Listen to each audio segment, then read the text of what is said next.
All right, good afternoon, everyone. My name is Rainey. I'm the proud mayor of the great city of Peekskill, New York. Today is July 6th, 2021, and we are on our weekly update to the community, and I'm joined by our awesome city manager, Mr. Andy Stewart. Andy, good afternoon. Great to see you, Mayor. Good Yeah, it's great afternoon to to see you. you too. Great to see you too, man. I do want to say before we even begin, I do want to say thank you for your commitment to doing this every week for the past year during the pandemic, and even as we start to hopefully see the pandemic fade out, we've still been able to commit to trying to give people a weekly update on where we stand with the COVID numbers, now with the vaccines, and also elaborate on other things the city has going on. So thank you sincerely for that. You're most welcome, Mayor. You're most welcome. And Always so forward to it. yeah, absolutely. So I do want to say a few things, but I want to start off by talking about the numbers and where we stand in peak scale. So it's a lot like last week, Mayor. The bottom line is that there are very few new active cases defined as a positive test in the last 14 days. Our number is down around 4. It'd be great if it were 0, but it's not. That's 4. Our vaccination rate, which is what we're tracking now, is at 51.4. The county last updated their website on that about almost 3 weeks ago. So hopefully that percentage has come up a little bit in terms of the percentage of the local population that has had a shot that's over 12 years old. So we'd like to see that number come up. It's a little lower at some other places, a little higher than others. The more vaccinations, the safer we all are. Absolutely, absolutely. So be mindful. As the city starts to reopen, we still encourage people to still take safety measures. Still carry a sanitizer. Still, wash your hands, clean surfaces in your home, and just be careful when you get in large groups wherever you're hanging out at, especially during the summer months. It's still alive and well. And though the vaccines are out, many people have taken the vaccine, as Andy just mentioned. It's still important to have cleanliness and be mindful of your hygiene. So don't let COVID going away convince you that you don't have to continue these steps. I think it's good for us as a nation, as a people. Period. And we also need to bear in mind, Mayor, there are states out there, particularly out west, the Midwest, that have like under 30%. They're not like New York. And there are new variants of the virus that are circulating. Yeah. You get to the winter and people start coming indoors more, we could see a resurgence. And I think that's the thing that the public health folks are worried about now. So the more Yeah. vaccinations we get, the easier that time will be. Okay, absolutely. And on another note, for those of you, we are on our summer schedule for council meetings. So instead of having the 4 meetings a month, we condense them to 2 meetings for the month of July and August. These CAL meetings usually are pretty thorough because we only have two meetings a month. Um, but for the most part, this month our next meeting is, what is it? Or is July? Yeah, we'll have a meeting this coming Monday, Yeah, and July by July 12th, July 12th. Yeah. we can go So over the with that. agenda. It's really filling up. There's a lot of great stuff coming in. Yeah, Oh, we will be on that meeting, but these meetings have returns or resumed in-person meetings. So you'll see most of the members of the council at the actual meetings. Um, some are still concerned about the virus and getting together in small locations like that. So we're looking at other options. But right now, we had our first meeting in the council chamber, our last common council meeting, and it was nice. It was great to be back in that chair on the days with the other members of the council, the city manager, and our corp council and clerk. So, but meetings have returned back to in person, so you will see us in the meetings on TV. We encourage people, if you have any um, questions or suggestions or any things that you want to speak about on the actual agenda, to attend the meetings. Emails will be answered by council members, or our city manager Andy, if you have any questions or concerns.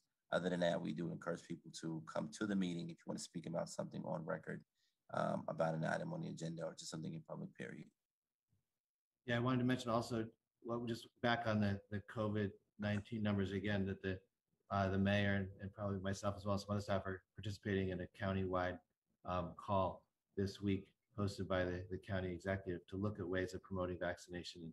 And we're actually gathering probably about 12 or 15 different local organizations in Peekskill, all of whom may have a role to play in some way in promoting or hosting vaccination sites. I know the school district has had a vaccination site. The Family Pride event the other day, they had a vaccination pop-up, and other groups are welcome if anybody has proposed location. I'm happy to put them in touch with the folks at the county who organize these vaccination sites. Absolutely. It's absolutely a serious matter. Yeah. So let's talk a little bit about what's going on in the city of Peekskill. I do want to say thank you again to the police task force reform, for all of their extremely hard work that they put in over the course of the 6 months of trying to create uh, numerous recommendations to change an entire police department or improve an entire police department in 6 months. It was a lot of work, and they did very well. I think they got us. They've given us a really strong foundation to work on. The Human Relations Commission is carrying out the conversation and continuing the progress of trying to improve our police department and our relationships with our police department and our community. And they're giving us their first presentation, I believe, July. Yeah, it's actually on the 13th, Mayor, next week. Yep, and July 13th. in person in City Hall, and it will be taped for later replay on TV as well. Mm-hmm. This chief and I will provide an update on the progress on the 45 or 46 different recommendations that were in that task force report. There's been a number of ones where we've been able to advance the ball significantly, actually, and we'll talk about those, and also some matters which are in progress or need to be considered by the city council in the 2022 budget. So as we get into the 2022 budget season, we'll be having more conversations about what elements of the police reform project that might cost extra money that need to be considered by the council.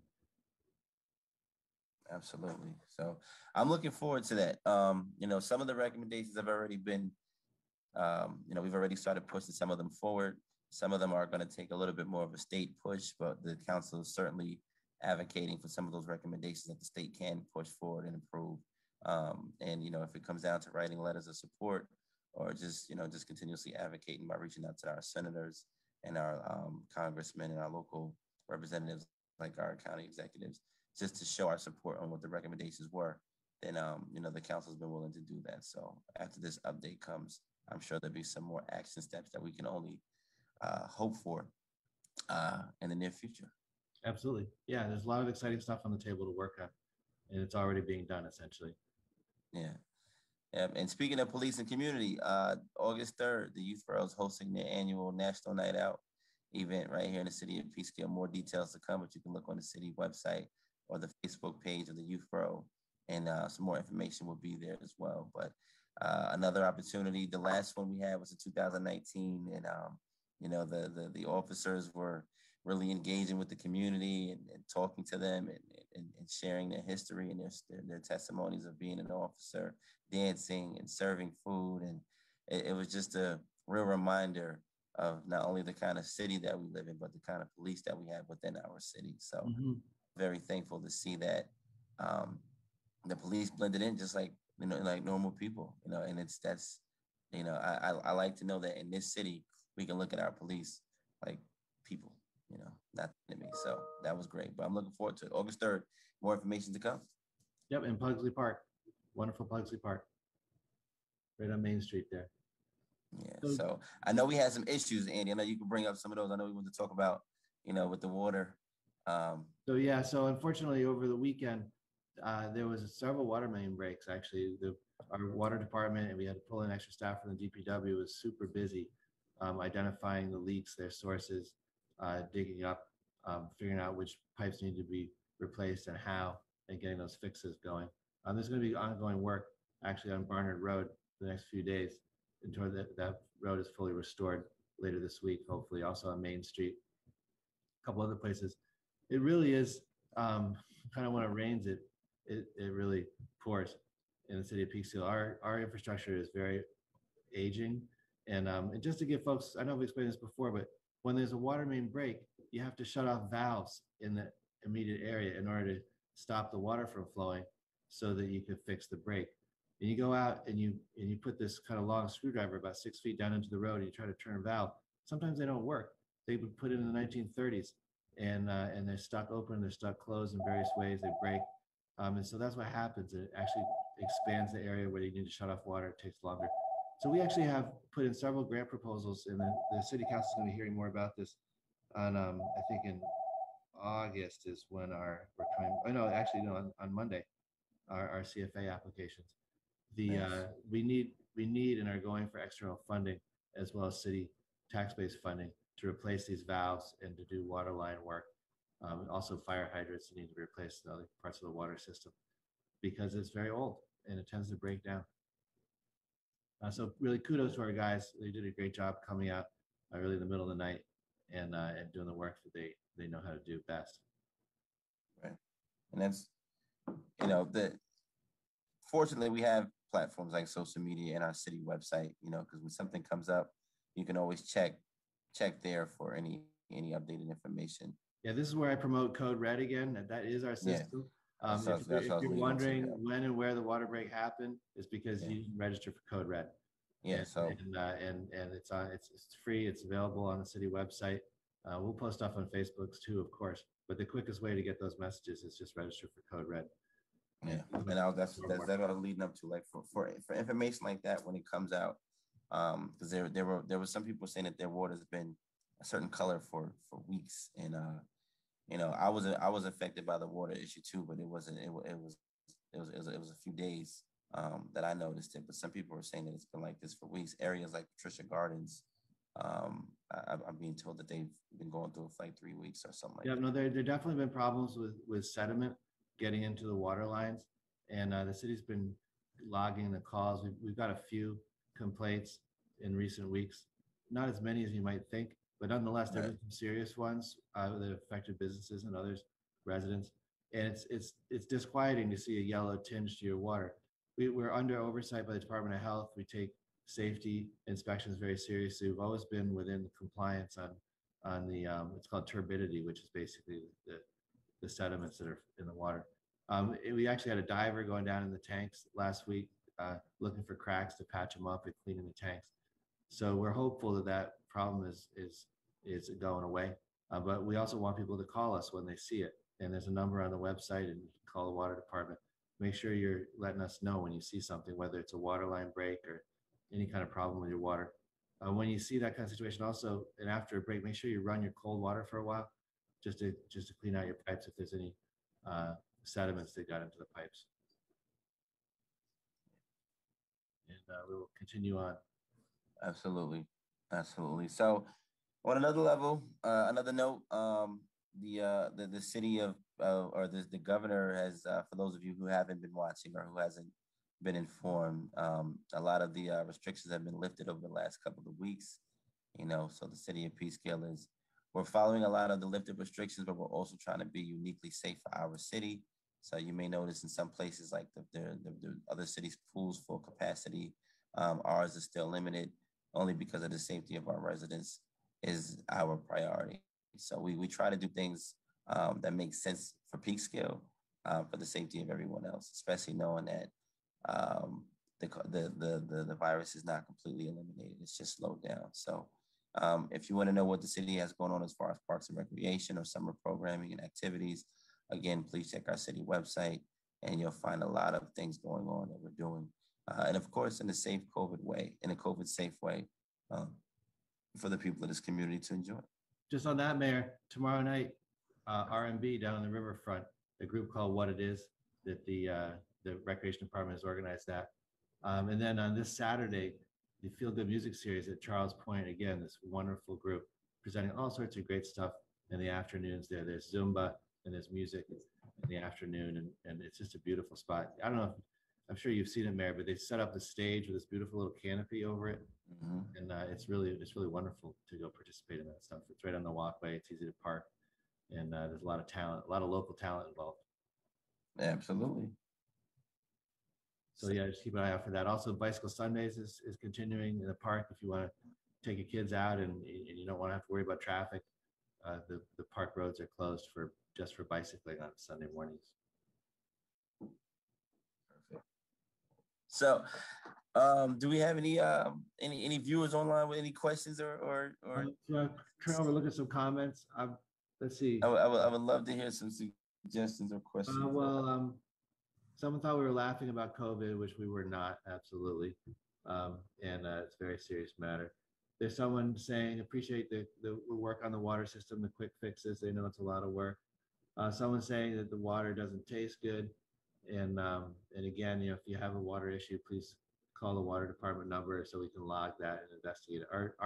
Our water guys will go out to your house and investigate if there's an issue that they can help with.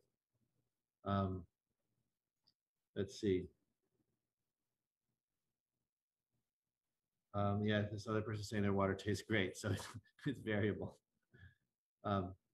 So yeah, those are some of the items coming up so far that I'm seeing, Mayor. I'm not seeing any kind of empirical questions. Okay. But happy to try to respond. I always put my email address in the chat as well for folks. Okay, great. Have something specific they want to ask about. All right. You know, I thought I might mention a few things that the city council is looking at on Monday night. Let's do it. That Absolutely. means maybe a busy meeting. Just so folks know, we are going to have a presentation from our finance department. It'll be coming from our auditor, who every city, every municipality has an annual audit, and so the auditor comes in and makes a presentation. We'll also have our comptroller, giving us an update on the first 2 quarters of 2021. And the Business Improvement District will make a presentation about their district renewal process. So every periodically, the Business Improvement District, which does so much for the city, kind of renews its charter, and the city council has a role to play in that. A couple other items, policy work we've been doing at the direction of the city council: affordable housing, inclusionary zoning, making sure the new development has a certain number of affordable units. I will be back with a draft law on that for the city council to look at and the public to learn more about. Some grant work through the planning department for infrastructure and other things. Some zoning work. The Parks and Recreation Department has developed a draft policy by which people can actually sponsor a bench or a tree, which is really exciting. Periodically, we get an offer from somebody. They had a family member who absolutely loves sitting down by the river and looking at the view, and they want to put a little plaque on the bench. And we want to make sure we can say yes to that in a consistent and fair way from family to family. So the policy will be back for city council review related to that. I want to thank people for their interest in supporting the parks and helping to pay for benches and trees and things like that. We're also going to be looking at the question of smoking in parks. Again, the city council asked for more information about that. Our park superintendent will be back with some comments and some information about what's happening in the county-wide. Most places have banned smoking in parks, but it's something for the city council to consider. Speaking of parks, we'll have another step along the way of accepting and organizing ourselves to do some great work with about $1 million in grant funding that Assemblywoman Sandy Gala facilitated for the city. It's just an extraordinary opportunity. I know we've talked about this before, Mayor, but the improvements to the running track and the field at Depew Park, the pickleball courts, tennis courts, small little kind of ball play areas for soccer, and the improvement in the basketball court. I mean, it's really exciting improvements. So we'll be talking about that a little bit. There's a sort of a paperwork process the city council has to look at for us to accept those funds. We're also moving forward with a project which is very near and dear to me, because I hate walking around town and seeing empty tree pits or tree pits where there's just a stump. And it makes me sad, because especially when it's hot out, trees provide such an important shade and so much beauty to the downtown area. So we have a process unfolding to hire a contractor to help us get some of those empty tree pits actually filled with trees. Right. So we'll be talking about that a bit. And another policy item which came up before, the city council wanted more information on, when we went to edit, when marijuana was legalized by the state, we went to edit the loitering law and also the taxi regulations. And the public nuisance laws also has a mention of marijuana in there. So we're going to look at that with the city council and give you kind of a full background briefing on how that public nuisance law works. It's an interesting law. Basically, it's through the building department. If there's a location where there's criminal activity, it enables the city to essentially close the place down. But there's a lot in there. It doesn't have a whole lot to do with marijuana, but marijuana is mentioned, and so it kind of triggered our review process. Mm-hmm. So some good stuff coming up on the city council for Monday night. We're always busy doing policy work the city council wants to see move along. Going into August, we're going to be back with our tree removal permit draft legislation. That's taken a lot of work to pull together. The city council and the Conservation Advisory Group wanted us to develop a plan for protecting trees. and for fostering the planting of more trees in the city, and to be able to regulate that. Most places have some kind of permit before you can cut down a tree, and so Right. the city will be looking at that as well. So those are the big items, Mayor, for Monday night. A lot to look forward to. There's a lot going on. There's always a lot going on this weekend. I hope everybody had a wonderful 4th of July weekend. I know it was kind of rainy here and there. The weather cleared up a little bit. So and I know there was fireworks. There were complaints about fireworks, the illegal use of fireworks, which can be pretty. Yeah, it's hard to capture that. You got to remind people too, because there's some people just feel like if somebody lights off a firework randomly on Main Street, that means that the Peekskill police don't care. Like that's just not the case. There's people who buy fireworks up and down the entire state of New York every year legally, and you get the complaints every year. You put protocols in place. You put there's laws in place. There's policies in place to remind people that it's called illegal for a reason. That means that you're not supposed to do it for whatever the reasons are. So if you see something, it's very beneficial to post on Facebook that you heard a firecracker in your backyard or your next door. But it's even more beneficial to actually call the police, let them know where you heard it, so they can investigate if necessary, or if possible, I should say, in whatever area or location that you inform them. So, but again, it's an issue that we have every year since I was probably 2 years old. I mean, when I grew up in Stewart Gardens, they would call the police up to Stewart Gardens. They would come up as soon as the police came. Whoever had the fireworks, they would go away. They'd run in the woods. They throw the fireworks stuff out, and the police would leave. 25 minutes later, here they come again. So it's hard. Narrative of the police not caring or the city not caring is just ridiculous and irresponsible. However, when you see these type of issues, if you let the police know, that gives them an opportunity to help prevent it. And to people who are out there doing it, safety is it's not just about the fact that it's illegal because it's making loud noise, but it's because of your safety. These things are fun to do, but they can also be very, very, very, very dangerous. So, not to mention a fire hazard. Yeah, absolutely. So just on that, I was talking with Chief Halmy about it this morning, actually, and for what it's worth, it was a lot worse last year during the height of the pandemic. I think people were just looking to blow off steam or something. So yeah. So hopefully it'll kind of calm down this week. So that's about all I got for right now, Mayor. That sounds good to me. There's no more any new questions on anything, or we're good? Let me see. I'm going back over Facebook comments here. There's a question about the result of the survey about the marijuana legalization. And it's still going for another couple of days, right? As background, yeah, we have that survey open. I can actually post a link to it if people, it's been up on our Facebook page repeatedly. The survey is for public opinion on whether or not the city council should opt out of the state law that allows marijuana dispensaries and lounges. And as you know, the city council has discussed this, asked staff to put a survey out to collect opinion. The responses are running essentially for having the dispensaries and the lounges about 2 to 1. There's probably about 450 responses on that survey right now. And people are welcome to keep filling it out, letting us know. In late summer, early fall, we'll bring that policy issue to the city council to make any determination. Fill out the survey at least online. All they need is an email address, correct? Yep. All you need to do is click on it. There's also paper copies in the clerk's office. Here in City Hall, yeah. And you can fill that out. And it's just 2 questions: are you for it or against it? And I appreciate the feedback. Yeah. All right. Let's see what else. If that's all you got, any let's see. Someone's interested in getting a plaque on a bench. Wants a call back. If they can send me an email, I'll make sure you get a call back on that. Let's see the marijuana thing.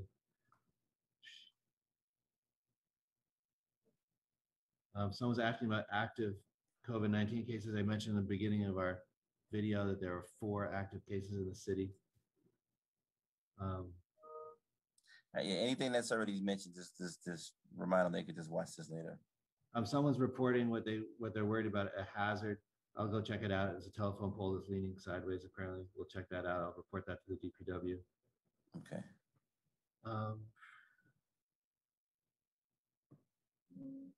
Someone likes the idea of planting trees. What is our tree planting budget? The tree planting budget itself is really too small, but we can spend money on trees from other lines, and so we'll take a look at how to fund that. It costs roughly $1,000 to plant a tree in a street tree pit, depending on what conditions are there. And so we hope to get a bunch of them done this summer. Okay. People love the idea of planting trees. I'm sorry, it's hard for me to scroll through all these and do a reasonable. All right, look, that's fine. I just want to make sure we address any questions that we possibly can. It's about 12 anyway, so we can sign out. Yeah, someone did mention that there was a hit and run on a pedestrian. That's true. It's really a horrible accident. Fortunately, the person is alive, and they were crossing Wells Street. Someone pulled off of Hudson and hit her, and so our fingers are crossed. Obviously, the police are searching for the culprit on that. It's just a horrible thing to do, to hit someone with your car and just keep on driving. So they're looking at cameras and other ways of trying to track that down. Really terrible. I'll put my email address in the chat. If anybody has a follow-up question, I'll try to get to it. Beautiful. All right, Andy, listen, thank you again for taking time out of your day to do this. Thank you, Andre. It's always a pleasure. Community. Yes, and we will see you all same time next week. All right, take care now. Bye-bye.